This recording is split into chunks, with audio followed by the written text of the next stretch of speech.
What's going on, crypto miners, and welcome back to the channel. We flew all the way down to Midland, Texas to visit the team at Verde Mining to learn a little bit more about off-grid Bitcoin mining from the experts themselves. All right, guys, I'm here with Paul with Verde Mining. How's it going, Paul? It's going great. How are you doing today? Doing awesome. So where in the world are we today? So we are in the Permian Basin, what we would call the Central Basin platform. You've got the Midland Basin, and you've got the Delaware Basin.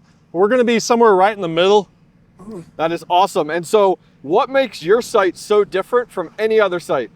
So what you see behind us is we are mining Bitcoin using the flared gas from the wells. And so here at this facility, we are collecting multiple wells are getting commingled at one location, and we're taking all that gas here at our Bitcoin mining facility.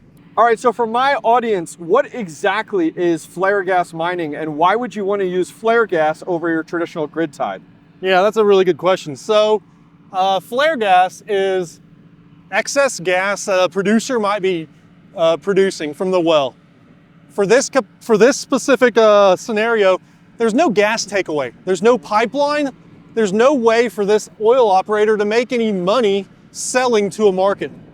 So in this situation, the flare has to be built, and they have to tank their oil and truck their oil off, but their gas has to get burned all the time, 24/7. So in this situation, the flare gas is just excess gas that has no marketplace. Yeah, so like, as people will see up on camera right now, you'll see a few shots of traditional flare gas with it burning off currently right now. So what you guys are doing is actually finding a purpose for that versus just burning it off. That's exactly right. So we are taking that gas, and instead of it going to an open flame, we are redirecting it back to an engine source that is going to create that electricity.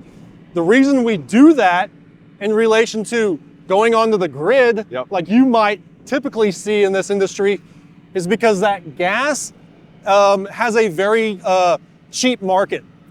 For this instance, for this site, we are paying less than $1 per MCF for your audience. $1 per MCF is equivalent to like 1 penny per kilowatt, which is wild.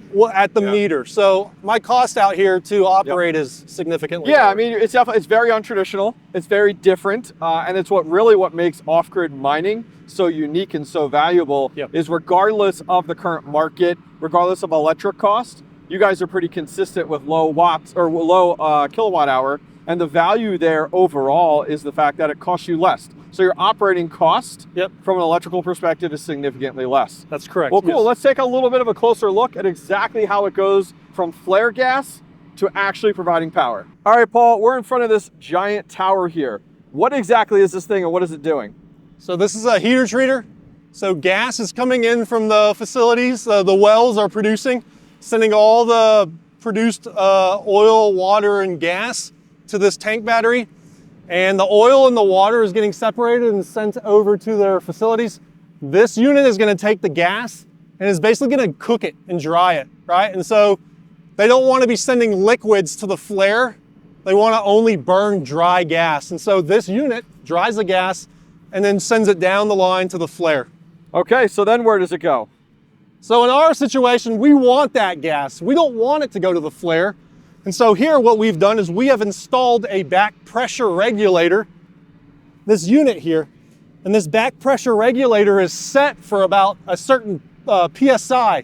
And so what that's doing is it's requiring the gas to then not go to the flare, and it's basically stopping that gas and forcing it through my gas flow line. Right here, you see this gas line. This is the point at which I, or Verde Mining, take custody of that gas. For this site, I have to purchase this gas from the operator.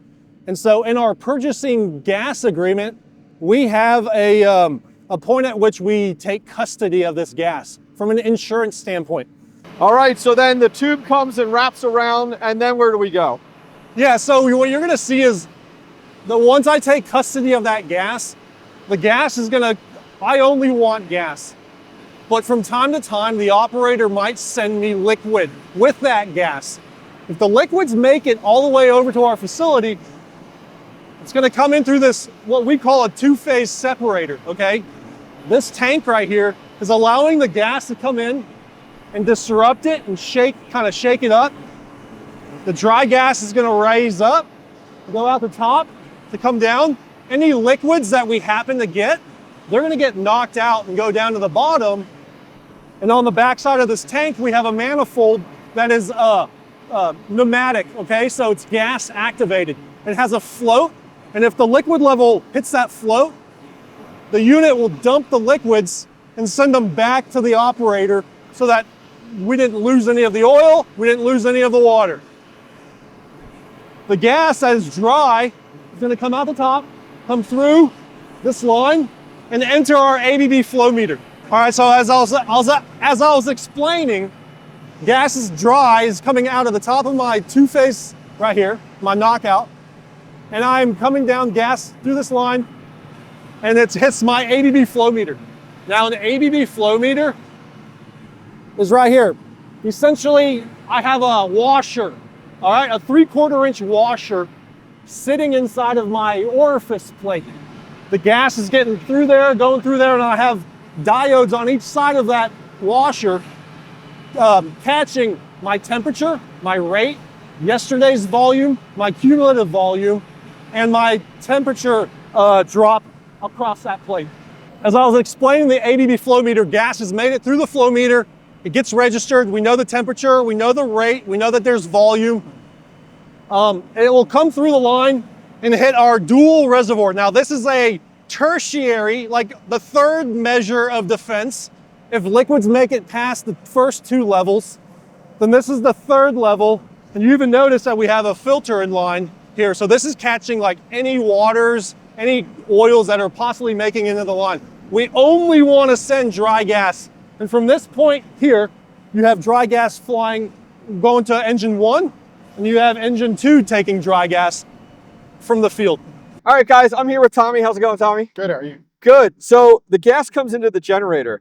How does it go from gas into actually power for the miners? So, well, I guess Paul ran you through how the gas gets to the generator. We're running through 2 separators. One of the main things is, you want clean, dry gas, so you don't want any fluid to get into your generator. Once we go through those separators, we're going through what's called like a little Joe, which is dropping the pressure from about 50 at the separator down to 35, going to the generator itself. Then we're running through a gas shutoff valve, which is for emergencies. And then from there, it goes through like a pressure regulator, kind of like what you have on your house, gas pressure regulator. That's dropping it down to between 8 and 12 inches of water column. And then it goes through a carburetor. It's not a carburetor like what's on a car, because this is gas, not gasoline. It's not a liquid. So basically some diaphragms in there. That's what's feeding the engine. And then, basically like a car engine, it's spark ignited. So you have a magneto, kind of like a distributor, that's firing your spark plugs, and that's how the engine produces power. All right, so after it goes through the generator and actually becomes power, what type of containers are you running here? What type of miners do you have set up? Yeah, so we have a Giga container, and we have an upstream data container.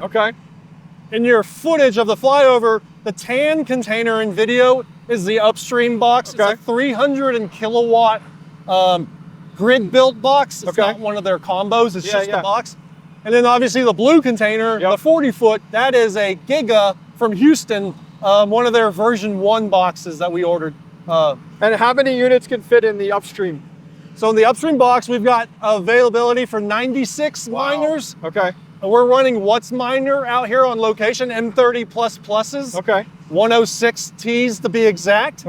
And same in the Giga. We're running What's Miner in the Giga. The Giga is capable of holding up to 400 machines.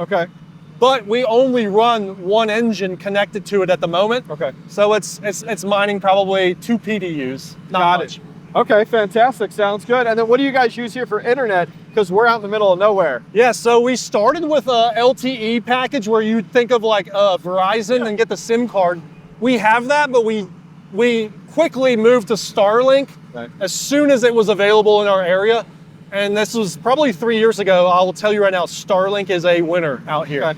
Yeah, I was gonna say, you don't exactly have a fiber line coming up the road, because we're like an hour from our hotel where we started. We're in the middle of nowhere. That's right. So that's got to be great. Did you guys run into a lot of issues with the LTE and trying to run this off of that? Well, out here in West Texas, you know, LTE can work because we have line of sight, where you can look straight across and catch the tower.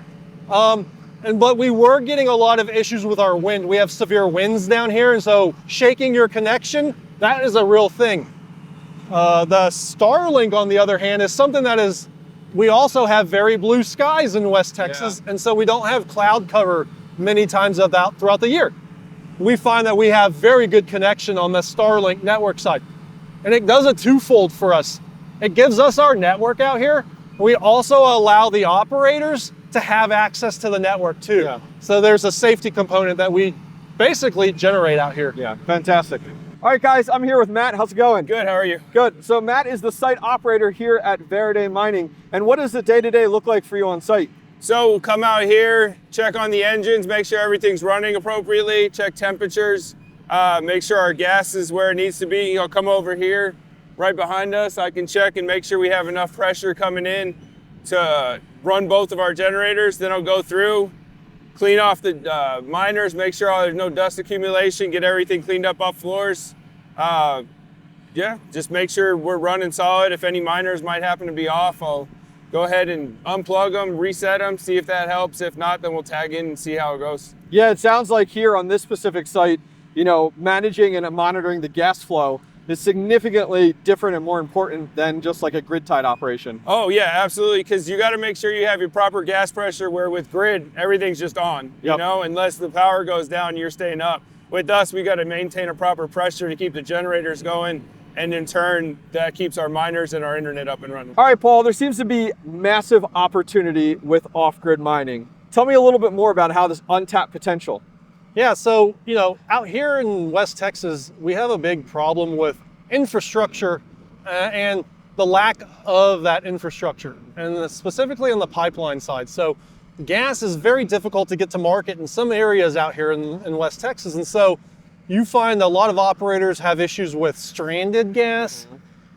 Maybe they don't even have, in which would be no market. Yep. Maybe their gas is a pollutant to them, and they have to burn it for a reason that they can't take it to a pipeline. Yep. And those create an immense amount of opportunities for, you know, a need to have the Bitcoin out here in the West Texas space to combat that excess waste that is prolific out here, for sure. Yeah, I mean, it's very simple to see that it's just getting burnt off, and it could absolutely be repurposed for Bitcoin mining. So for you guys, you know, this is your world. Off-grid mining is you live in and breathe it. Is there anywhere that people can learn more about off-grid mining, or even reach out to you guys? Absolutely. So yes, so we have been focused over the last few years on the training aspect of getting folks in this space ready for what's coming around the corner in this space. So we here in Midland offer a 3-day training course where you have the ability to fly in, get a hotel, board and room, and we will take you classroom step-by-step with application in the field step-by-step on how to mine Bitcoin on natural gas. It's absolutely wild to see the places that crypto mining has taken me over the last 4 years. We're now in the middle of the oil fields of Texas, where flare gas has been repurposed for Bitcoin mining. With rising electric costs, 1 cent per kilowatt hour is absolutely insane, allowing them to have higher profit margins for their Bitcoin miners, able to now run some older units as well and still accumulate a massive amount of Bitcoin.